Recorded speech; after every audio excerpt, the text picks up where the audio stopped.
그 이메일을 보낸 후 그 학생도 저에게 사과의 이메일을 보내지 않을까 하고 며칠 동안 약간의 기대를 했었습니다. 제니퍼 보원이 생각이 있는 사람이라면 제가 사과의 이메일을 보낸 후 그 학생에게 저한테 사과의 이메일을 보내라고 하지 않을까 하고 생각했었습니다. 그리고 그 학생도 제가 사과의 이메일을 보냈으면 자기도 사과해야겠다는 생각을 하지 않을까 하고 기대했었습니다. 하지만 그 학생에게서 사과의 이메일은 절대 오지 않았습니다.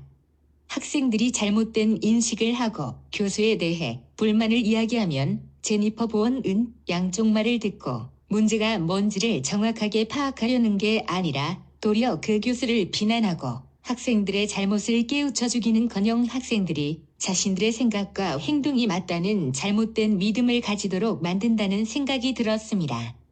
2년 계약 기간 동안 열심히 해서 그 계약이 갱신될 수 있도록 한 다음 조교수가 될 수 있는 기회를 잡을 수 있도록 최선을 다해야겠다고 생각했었는데 이 학교에서 그 계획은 글렀다는 생각이 들더군요.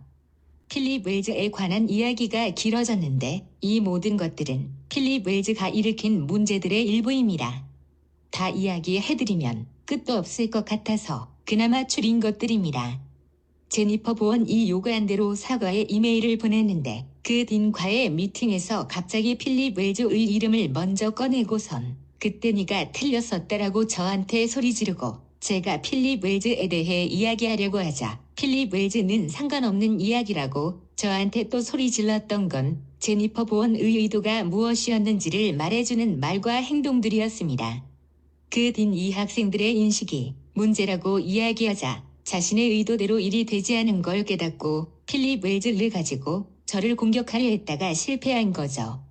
제가 인종차별했다고 모함했던 미치수 이맴과 더니즈 번즈의 비열함 그리고 제니퍼 보원이 저에 대해 어떻게 생각하고 있었는지를 알게 된 후 엄청난 스트레스에 시달리기 시작했습니다. 더니즈 번즈와 제니퍼 보원은 다음 학기에도 저를 계속 괴롭힐 거라는 생각이 들었고 제가 알고 있던 다른 과의 어느 교수한테 고민을 털어놨습니다. 너무 많은 일을 겪어서 다 이야기는 못하고 인종차별 누명 쓴 것에 대해서만 이야기를 했습니다. 그 교수가 제가 몰랐던 사실 하나를 이야기해 주시더군요. 남학생들은 유색인종 여자 교수들한테 우월적인 태도를 보인다고 하시면서 제가 이 학교에 오기 전에 이미 그 학교에 있던 다른 유색인종 여자 교수들이 학교의 그 문제에 대해 건의를 했고 매 학기마다 학생들이 자신들이 들었던 과목에 대해 평가하는 걸 없애달라고 건의했는데 받아들여지지 않았다고 하더군요. 그리고 다음 학기가 시작되면 새 딘에게 제니퍼 보원이 저에 대해 한 일들을 말해서 제니퍼 보원이 새 딘에게 저에 대하여 왜곡된 정보를 줘 저에 대해 잘못된 편견을 가지지 않도록 미리 대비하라고 하더군요. 그 다음 학기부터는 다른 교수가 그 딘 자리에 지명된 상태였거든요. 그렇게 다음 학기가 시작될 때까지 기다리기로 했습니다.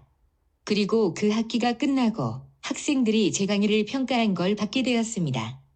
강의 평가서는 매 학기마다 학생들이 자신이 수강하던 과목들에 대하여 평가를 하는 것을 말합니다.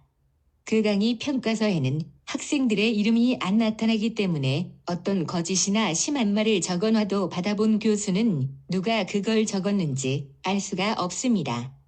교수들은 자신들이 가르쳤던 과목들마다 강의 평가서를 받게 되고 자신이 속한 과의 학과장과 TS&S라고 불리는 멤버들에게 그 평가서들을 공개를 할지 말지를 결정할 수 있고 공개하기로 결정하면 각 평가서마다 리플렉션 스테이트먼트라는 걸 써서 학교에 제출해야 합니다.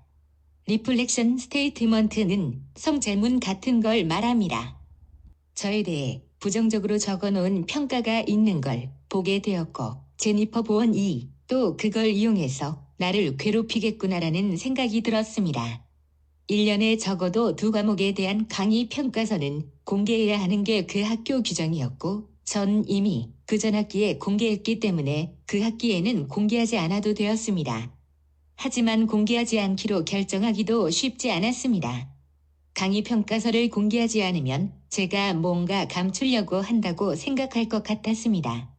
만약 학과장에게는 공개 안 해도 되고 T.S&S에게만 공개할 수 있는 옵션이 있었다면 망설이지 않고 T.S&S에게만 공개했겠지만 그런 옵션이 없어서 고민이 되었습니다. 그래서 그 딘에게 강의 평가서를 반드시 공개해야 하는지 이메일로 물어봤고 그 딘은 공개하라고 하더군요. 그 필립 웰즈라는 그레이더 때문에 제니퍼 보원이 저에 대해 안 좋은 감정을 가지고 있는지를 그 딘은 몰랐으니 그렇게 쉽게 얘기하겠죠. 저는 고민을 하다가 공개하기로 결정하고 리플렉션 스테이트먼트에 학생들이 말도 안 되는 평가를 한 것에 대해서 반박을 했고 제니퍼 보원과 더니즈 번즈에 대해 짧게 염려를 표시했습니다. 저는 그 T.S&S 멤버들이 누군지 전혀 알 수 없었기 때문에 그것만이 저의 그때 상황을 그 사람들에게 알릴 수 있는 방법이라고 생각했습니다. 제가 쓴 그 리플렉션 스테이트먼트를 읽고 제니퍼 보원과 더니즈 번즈에게 뭔가 문제가 있다는 걸 T.S&S 멤버들이 눈치채주길 바랬습니다. 그로부터 얼마 후 프로보스트였던 카롤린 뉴턴이 저에게 이메일을 보내서 저의 근로 계약에 대해 할 말이 있으니 만나자고 하더군요. 그 다음 날 만났는데 저에게 더 이상 이 학교에서 가르치는 일을 할 수가 없게 되었다고 통보하였습니다.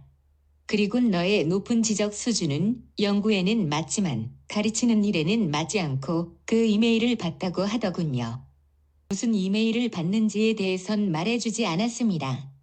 저는 충격적이고 너무 어이가 없어서 그 프로보스트에게 학생들이 강의 평가서에 제가 이해하기 쉽게 설명을 아주 잘한다.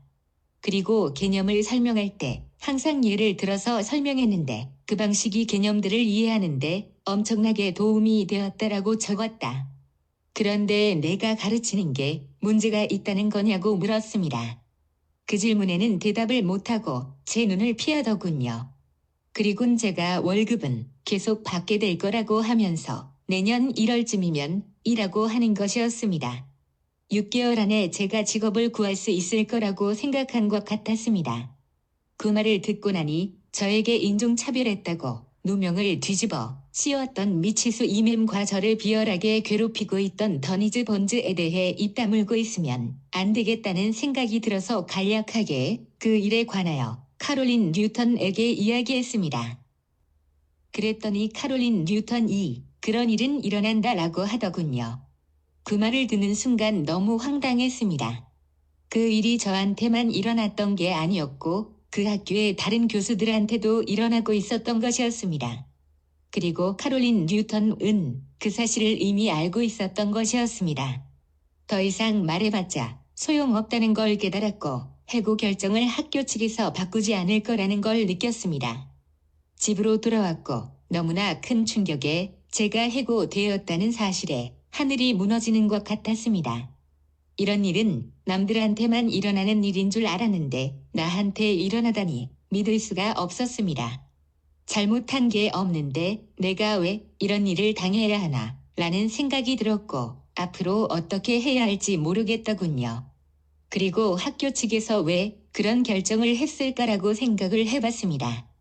제가 리플렉션 스테이트먼트에 제니퍼 보원과 더니즈 번즈에 대한 우려를 언급했고 그걸 읽고 제니퍼 보원이 화가 나서 저에 대한 부정적인 자료를 윗사람들에게 보냈고 저를 해고해야 한다고 설득한 것 같았습니다.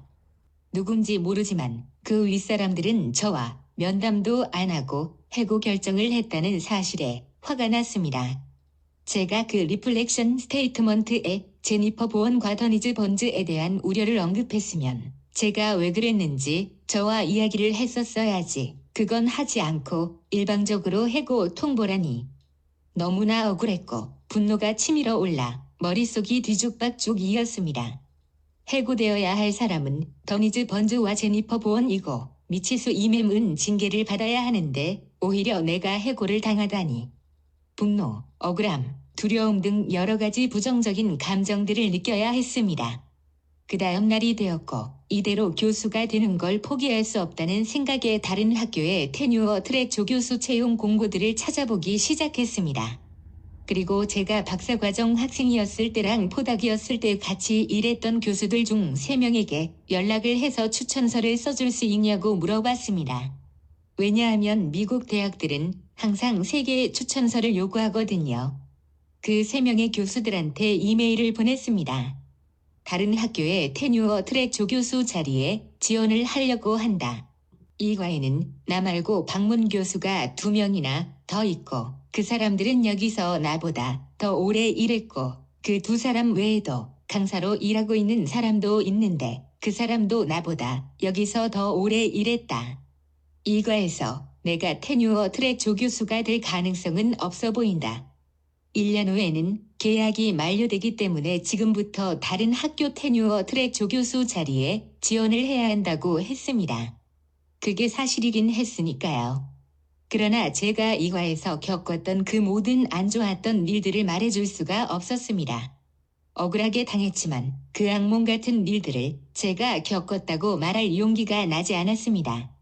그 일들을 겪었다는 걸 그 교수들에게 들키면 안 된다는 스트레스 때문에 머리가 터질 것 같았습니다. 그래서 이 학교에서 테뉴어 트랙 조교수가 되는 건 불가능할 것 같아서 다른 학교에 지원하려고 한다고만 했습니다. 미국 대학들은 그 다음에 가을 학기부터 일할 교수들을 뽑기 위해 거의 1년 전부터 채용 공고를 냅니다. 그런 시스템을 잘 알고 있던 교수들이어서 별다른 질문 없이 3 교수 모두 흔쾌히 추천서를 써주겠다고 하더군요. 그 이메일들을 받고 눈물이 주르륵 흘렀습니다. 제가 박사과정 학생이었을 때 또는 포닥이었을 때 죽어라 노력하던 제 모습을 지켜봤던 교수들이었거든요. 여기서 잠깐 미국에서 추천서의 개념을 말씀드리자면 미국 사람들은 레퍼런스라는 단어를 더 즐겨 사용합니다. 추천서 즉 레터 오브 레코멘데이션이라기보다 레퍼런스 레터라고 하는 게 더 맞습니다. 레퍼런스 레터를 써주는 사람들은 평가를 받는 사람에 대해 좋은 말만 늘어놓지 않고 아주 솔직하게 씁니다.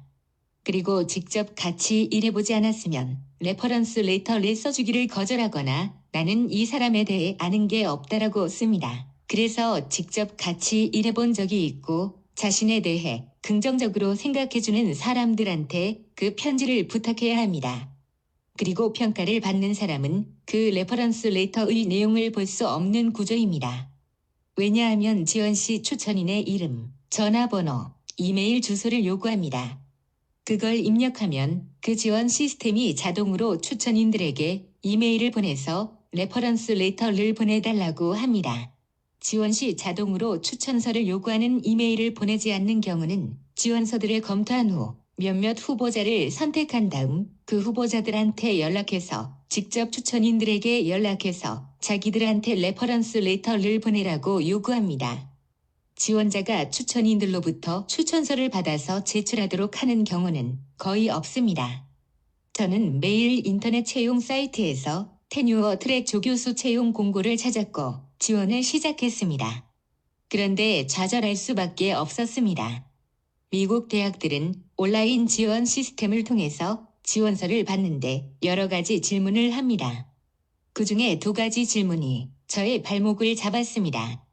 하나는 다니던 직장에서 가지고 있던 직위를 박탈당하거나 사임한 적이 있냐는 질문이었고 다른 하나는 과거에 다녔던 직장들과 현재 다니고 있는 직장의 이름들, 입사일과 퇴사일, 직속 상사들의 이름, 전화번호, 이메일 주소를 요구했습니다. 다니던 직장에서 직위가 박탈되거나 사임한 적이 있냐는 질문엔 차마 그런 적이 없다고 할 수가 없어서 그 질문을 하는 곳에는 중간에 지원을 포기해야 했습니다.